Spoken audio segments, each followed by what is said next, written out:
Hoje a gente vai mergulhar num dos mitos mais fascinantes da antiguidade, a história de Prosérpina. É um conto que fala sobre amor, sobre perda, sobre a fúria de uma mãe, mas que no fundo esconde uma explicação surpreendente para o motivo de um mundo ter estações.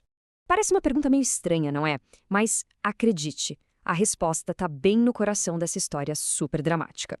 Vamos descobrir como uma única fruta, uma simples fruta, selou o destino do nosso mundo, criando aquele ciclo de vida e morte que a gente observa todos os anos.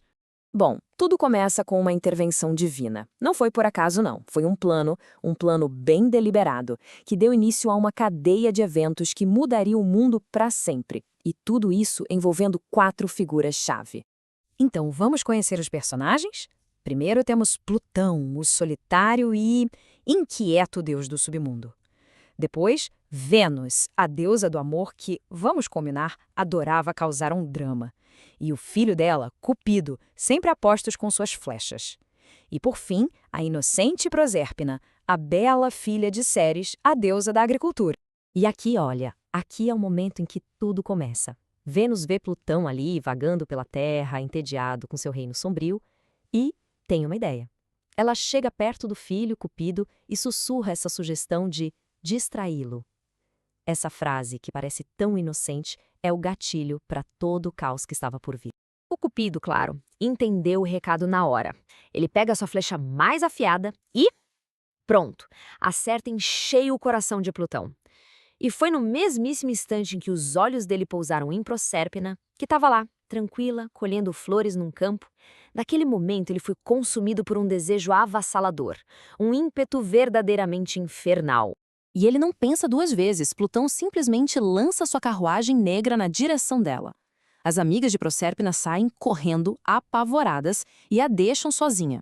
Ele agarra, a joga na carruagem e sai em disparada, ignorando completamente os gritos de socorro. O contraste é impressionante. A escuridão do submundo invadindo a luz de um campo todo florido.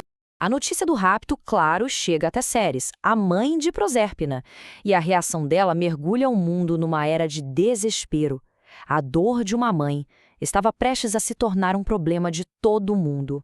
Ceres fica completamente desesperada.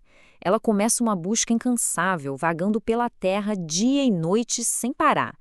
Ela pergunta a todos que encontra, primeiro para as amigas da filha, depois ela apela para os seres celestiais, como Selene, a lua e a aurora, o amanhecer, mas nada, ninguém parecia ter visto coisa alguma.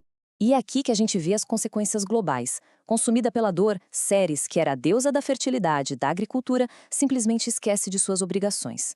As colheitas morrem, as plantas param de crescer, as chuvas cessam, a terra vira um lugar desolado e a fome se espalha.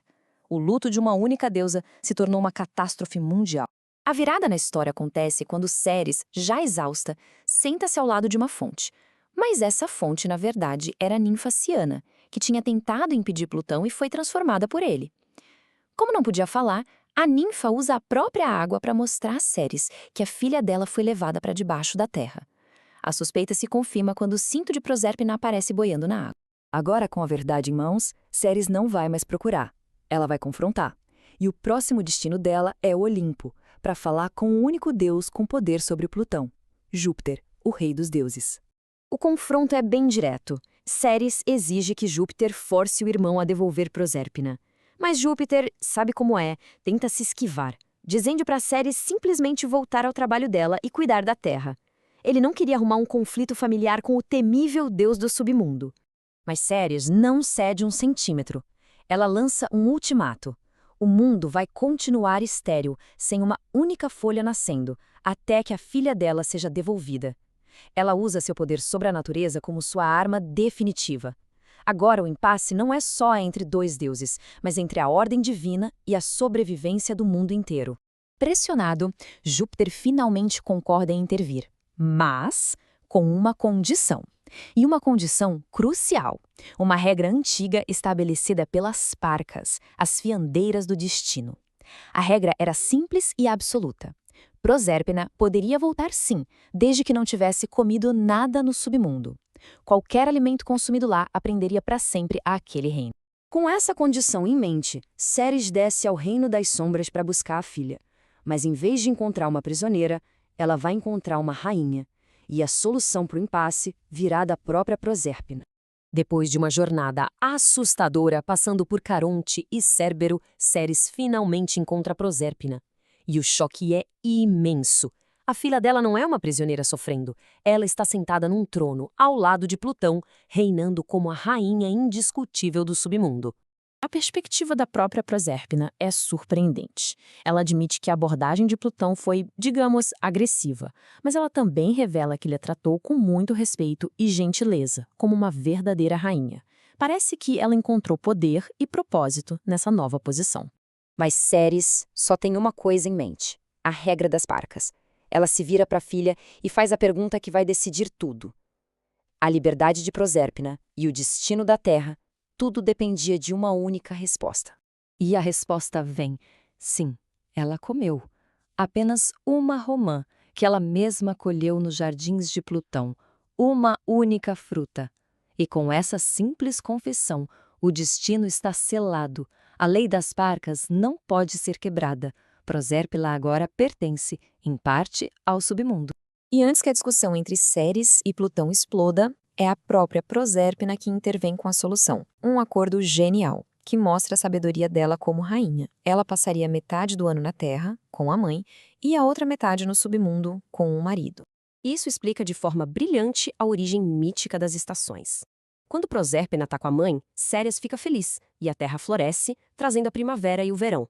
Mas, quando Proserpina volta para o submundo, Ceres lamenta a ausência e a natureza se retrai, trazendo o outono e o inverno. O ciclo anual da filha se torna o ciclo da própria vida na Terra. E assim, a história de um rapto, da dor de uma mãe e de uma romã se transforma na mais poética explicação para o ritmo da natureza. Talvez, mais do que um mito sobre as estações, essa seja uma história sobre como a gente encontra propósito e até poder nos ciclos inevitáveis de perda e renovação que definem as nossas vidas.